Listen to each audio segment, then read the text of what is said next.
Olá, estamos começando a nossa live de hoje. Agradeço a todos vocês que me acompanham. São 544 mil inscritos. Hoje começamos um pouco mais tarde, é evidente, tendo em vista o processo eleitoral. Eu precisava, era condição evidentemente indispensável, né, para poder fazer uma análise do processo eleitoral. Aguardar o resultado. Foi em 57 cidades, né, que ocorreu a eleição do segundo turno. Então agradeço muito os 544 mil inscritos no meu canal e sempre falo, se você gosta do conteúdo, das lives, das entrevistas, indica um amigo. Fácil, blog do Vila, Marco Antônio Vila, diga para ativar as notificações, colocar like no que vocês gostaram, né, e usar como vocês muito bem fazem a página dos comentários. Eu lembro das entrevistas, tem uma série de entrevistas extremamente interessantes aí que dá um apanhado geral plural, porque democracia é pluralidade, né, no canal, no campo econômico, no campo jurídico, no campo político, no campo do jornalismo, tem um monte de coisa que vocês podem, e entrevistas que tem conteúdo, né, que são, sabe, reflexões muito interessantes para a gente pensar o país. As três últimas, nós temos com o filósofo Luiz Felipe Pondé, temos com o candidato hoje eleito, agora em São Paulo, há minutos atrás, Bruno Covas, e a entrevista semanal com o encontro com o professor Delfim Neto. Então veja, em áreas diferentes, uma mais a filosofia, outra na questão da política mesmo, ali com a mão na massa, e outra a discussão da economia, né? O canal é assim, é um canal nesse sentido plural, e o objetivo é qualificar as reflexões sobre o Brasil. Lembro também que vocês podem me acompanhar no Twitter, né? É fácil, Vila Marco Vila, lembrando Vila sempre com 2 L's, e na plataforma www.cursosdovila.com.br. Lá vocês encontrarão todas as informações sobre os 3 cursos que estamos oferecendo, ou seja, História Política das Constituições Brasileiras, das 7 Constituições, História da Ditadura Militar no Brasil, de 64 a 85, e o que é fascismo, né? Tudo bem? Vamos lá então analisar então o processo eleitoral, né? Qualquer processo eleitoral sempre se fala quem ganhou, quem perdeu. É natural e é verdade, né? Para depois ir a questões mais estruturais, para ver se há tendência ou não no resultado, o significado disso, como isso aponta para 2022, né? Ou para a conjuntura ultra imediata que nós estamos vivendo. O grande derrotado, Jair Bolsonaro. Isso é inegável, está patente. E você que acompanha o canal não recebeu essa notícia como novidade, né? Porque nós vemos dizendo isso há meses, que no processo eleitoral atípico que nós vemos em novembro é o processo eleitoral municipal mais curto da história. Desde 1985, o restabelecimento das eleições diretas para os prefeitos e capitais foi o processo mais curto por causa da pandemia, né? Foi transferido desde a Constituição de 88, o processo eleitoral passou a ser em outubro, anteriormente era em novembro. Dada a excepcionalidade da pandemia, foi transferido para novembro, né? E com as dificuldades, né, de mobilização, de participação, colocadas pela necessidade do distanciamento social, né? Mesmo assim, e isso é importante lembrar, teve qualidade. Foi um debate, teve debate bom sobre gestão. No geral, se nós olharmos com todos os defeitos, os problemas, avançamos na discussão sobre gestão, o que é a cidade, quais os problemas mais importantes da cidade. Teve as baixarias, mas isso faz parte de qualquer processo democrático, não só daqui. Qualquer processo democrático, isso acaba ocorrendo, né? Não pensa que é só um problema nosso aqui, mas no geral o processo foi muito bom. E nesse sentido, o Bolsonaro, que está fora do campo democrático, ele não consegue se encaixar. Então ele é o grande derrotado por várias razões, não só porque os seus candidatos foram derrotados, mas é porque as suas ideias, com todas as aspas do mundo, elas também foram destruídas no processo eleitoral, porque elas não conseguiram ocupar espaço no interior da democracia. E por que isso? Aí vamos avançar em relação à cobertura só dos números, quem ganhou, quem perdeu. A questão que se coloca, e isso é central na nossa análise, é que o Bolsonaro ele está fora do campo democrático. Ele adentrou o processo eleitoral brasileiro desde que ele foi candidato pela primeira vez em 1988, à época vereador do Rio de Janeiro, e depois em 90 e sucessivamente a deputado federal, em 2018 a presidente da República, né, para solapar e destruir a democracia brasileira, como os nazistas fizeram isso na Alemanha, na República de Weimar. A Constituição foi aprovada em 1919, lá na Alemanha, e os nazistas participaram da política para destruir a República de Weimar e conseguiram tomar o poder em janeiro de 1933 e logo mostraram qual era, entre aspas, o seu programa. 2 meses depois, em março, ao sul de Munique, em Dachau, eles já instalam o primeiro campo de concentração.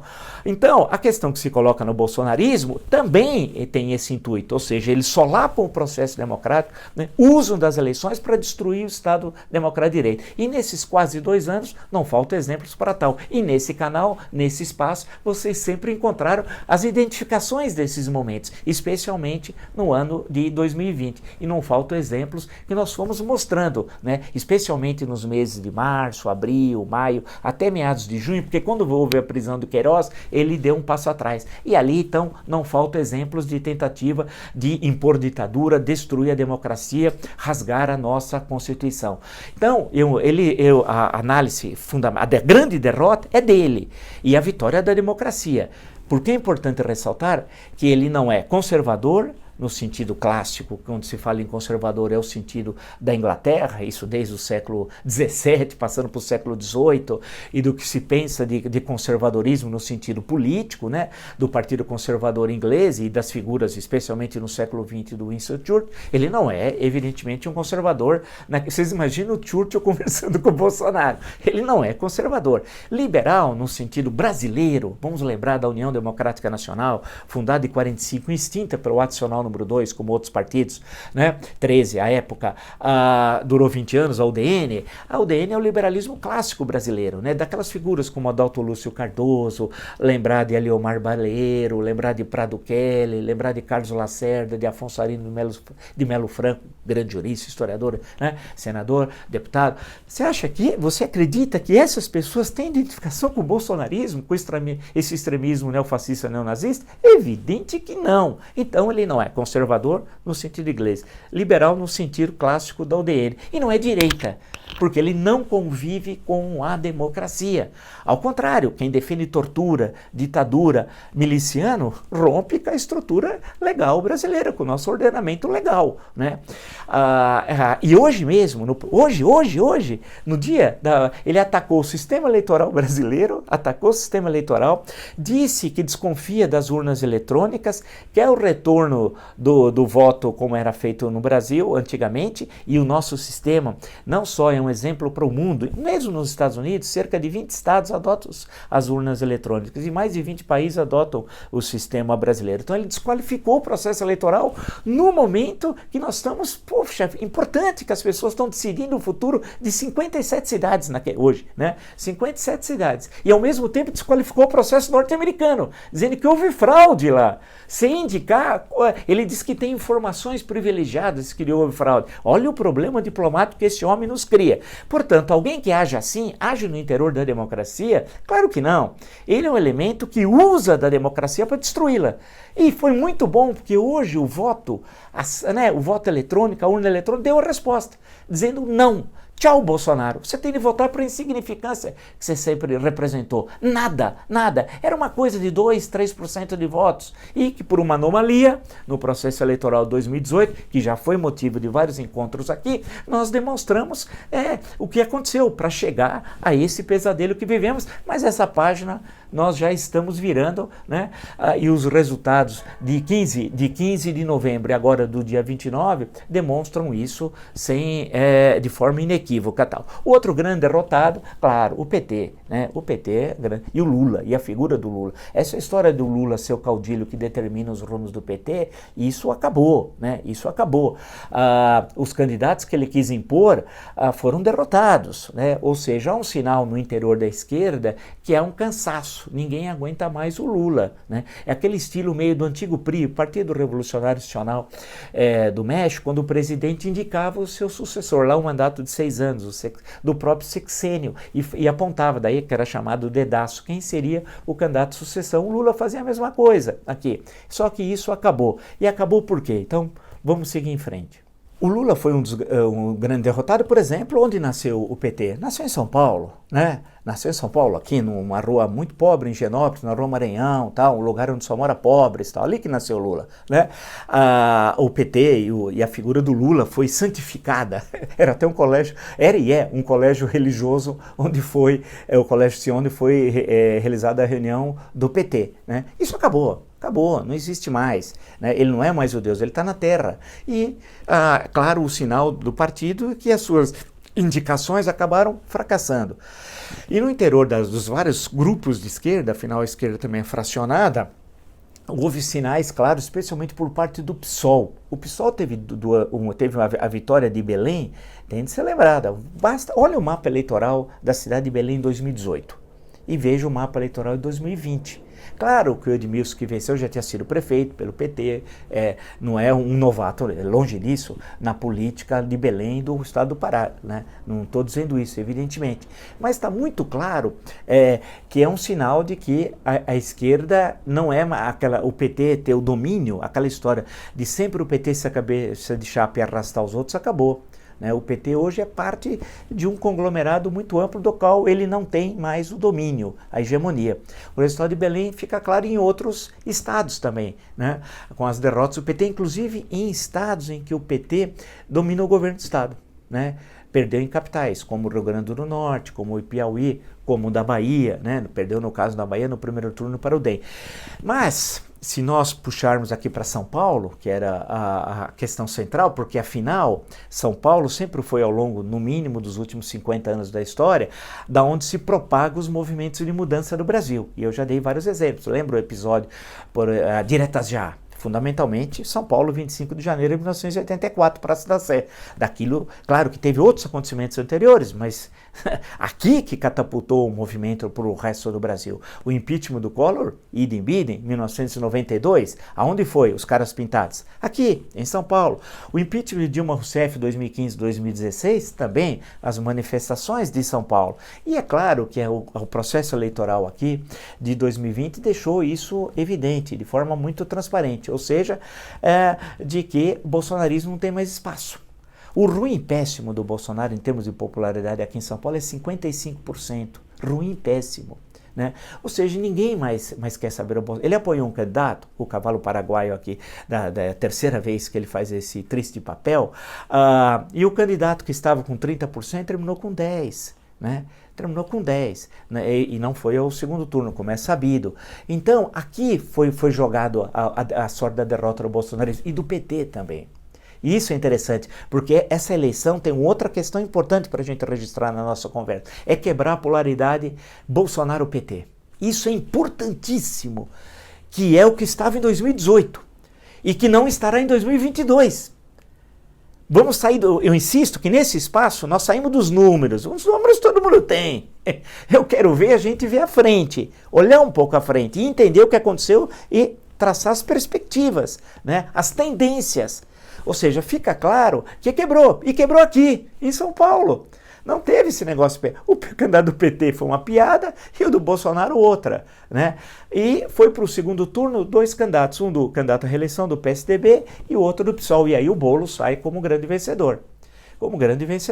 E fez a campanha sem o Lula, porque sabia que o Lula o queimaria aqui. Quando o Lula ia aparecer, ele sabia, e os opositores tentavam, evidentemente, isso faz parte da política, colar o Lula no Boulos. Ele foi o grande vencedor. Agora, como é que ele vai construir a sua trajetória até 2022 e se ele será candidato a governador, a presidente, a senador, isso só ele e o partido dele sabe. Mas, inegavelmente, ele saiu como uma personalidade nacional e ocupando espaço do PT. Né? Hoje, quem olha para o futuro não olha para o Lula, olha para o Boulos. Outro ponto importante para entender esse processo eleitoral de São Paulo, a vitória de Bruno Covas. Se vocês observarem, a campanha do Bruno Covas não tem nada a ver com outras campanhas do PSDB recentes. Apontou uma certa tintura, algumas questões, ou do velho PSDB que nasceu em 1988, mas com algumas ideias sociais-democratas, dentro do século XXI, a social-democracia moderna contemporânea. E isso é bom. Eu até anotei aqui, eu falei, será que o PSDB finalmente vai ser um partido social-democrata? É uma boa questão. E há um processo de renovação de lideranças. que é uma coisa importante. O Bruno Covas tem 40 anos, o Boulos 38. O João Campos, eleito em Recife, 26. Isso é um bom sinal também. Mas para voltarmos aqui, não perdermos o nosso fio da meada da questão aqui de São Paulo, a questão do PSDB, que agora é o momento da análise é o PSDB, é um sinal de que não é aquele velho discurso do PSDB que não tinha nada de social-democracia. Parecia um partido liberal conservador, no sentido europeu, e não um partido social-democrata. E isso é importante. Se essa linha continuar, o PSDB passa a ocupar uma fatia nacional que quer esse discurso, um discurso social-democrata, não um discurso social-liberal ou liberal-conservador como o PSDB estava fazendo, e nem um discurso mais à esquerda que tem outros concorrendo naquele campo, mas um discurso na essência social-democrata. Né? E isso vai ser o desafio da gestão, inclusive de Bruno Covas, a partir de 1º de janeiro. Então, esse também é outra coisa importante. Outro, o racha com o PT, com o PSB em Pernambuco, a eleição foi duríssima. Ficou muito claro o que naquele momento, né? Que em 2022 é impossível o PSB estar com o PT. Isso está fora, porque o PSB tem seu bastião principal em Pernambuco, assim como Ciro tem no Ceará. Né? A vitória em Fortaleza para o Ciro era fundamental, ocorreu. A vitória para o PSB em Recife era fundamental, ocorreu.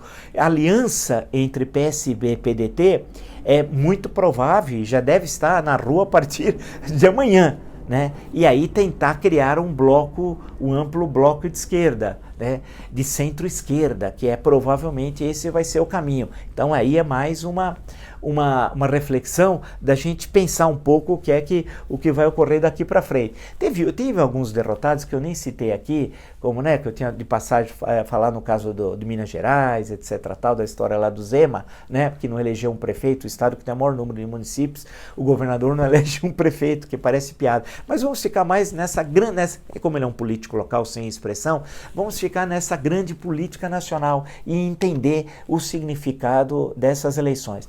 Em síntese, para mim tem alguns pontos centrais. Eu vou ficar mais focado inicialmente no Bolsonaro. Quais?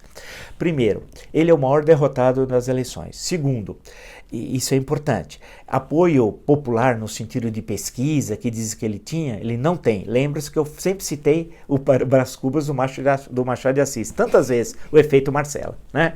Marcela amou-me por 15 meses e 11 contos de réis. Eu não falava isso? E o que aconteceu? Acertei em cheio. Né? Que ele perderia as eleições municipais nos principais colégios eleitorais. Foi fragorosamente derrotado. Fragorosamente. E todo o extremismo neonazista e neofascista. Né? Do que importa. Você pode ganhar num lugar ali, outro lá, mas eu estou falando no contexto. Né? Isso aqui é importante. Outro, a questão econômica vai estar colocada a partir de amanhã. Séria questão econômica. E isso vai agravar. Nós teremos um final de ano muito difícil, um primeiro trimestre dificílimo, com a disparada da taxa de desemprego e a quebradeira de micros e pequenas empresas. A situação vai se agravar. Todos os economistas sérios, não o Paulo Guedes e seu imenso talento, o Pacheco, né? Isso daí ninguém leva a sério. Só que em primeiro lugar que não leva a sério foi nesse espaço. Hoje a Faria Lima disse que não leva a sério, mas levava ele a sério. Dizia inclusive que não votava no Bolsonaro, mas votava nele, no posto Ipiranga. Nós vimos o que é o Guedes e tal. Então vai agravar a questão, e a questão sanitária, que é séria, hein? A questão da segunda onda, o Brasil resolveu decretar o fim da pandemia, mas não esqueceu de conversar com a Covid-19. O vírus está aí. E isso vai ter um efeito devastador, né, dessa segunda. Veja o que está ocorrendo no sul do país, veja o que está ocorrendo no Rio de Janeiro, veja o que está ocorrendo na região do ABC, em especial em São Bernardo do Campo. E isso vai afetar todo o clima político, que o Bolsonaro não vai aceitar de bom grado o enorme tapa na cara que ele recebeu das urnas agora no mês de novembro. E o tapa na cara que ele está recebendo nas pesquisas. Ele vai ficar isolado. E aí? Vai acontecer o quê? Então vamos fechar nossa análise de hoje. O que vai acontecer? Eu não sou pitonisa, como eu sempre brinco, né? Mas é possível traçar algumas tendências. O Bolsonaro vai radicalizar, tal como eu venho dizendo há meses.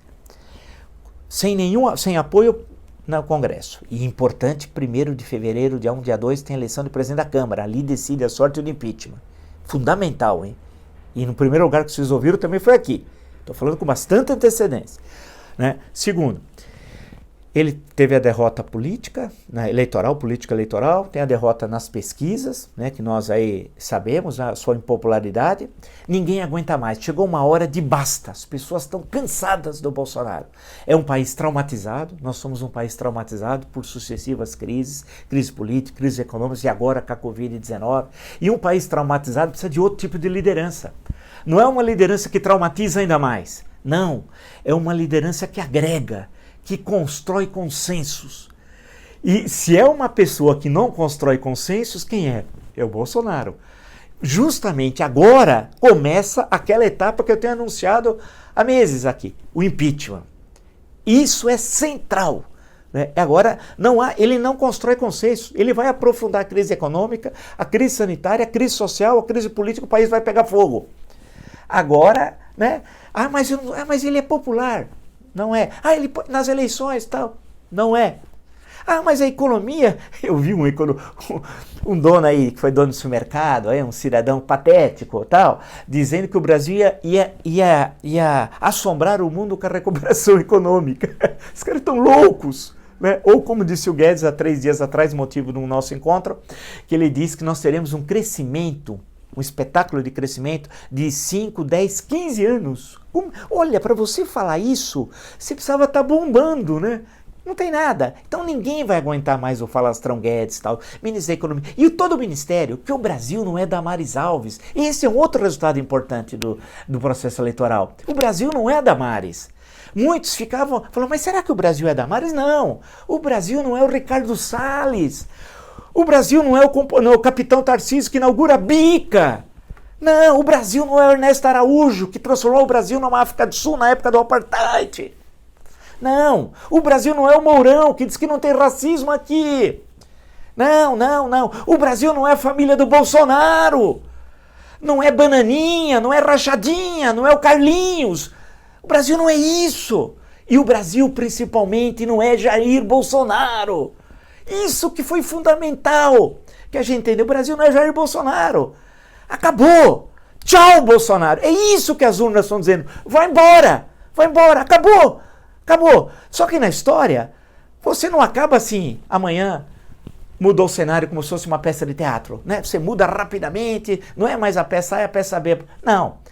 Há um processo histórico. Mas o processo vai ser rápido, porque o Brasil não consegue aguentar Bolsonaro por mais, eu falo 25 meses, porque eu estou incluindo dezembro desse ano, mais 25 meses, não aguenta. E o processo eleitoral sinalizou, tchau Bolsonaro, fora!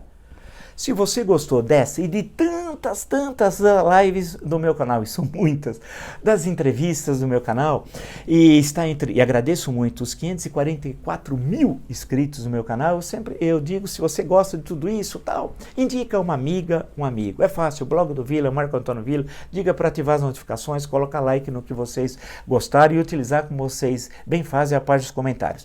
Lembro que vocês temos uma série de entrevistas, né, recém-postadas, e agora, nessa semana, outras delas extremamente interessantes, tentando, como sempre, agregar valor, conhecimento para refletir sobre o nosso país, porque nós vamos sair dessa, não pense que o Brasil vai acabar, o Brasil vai sair dessa.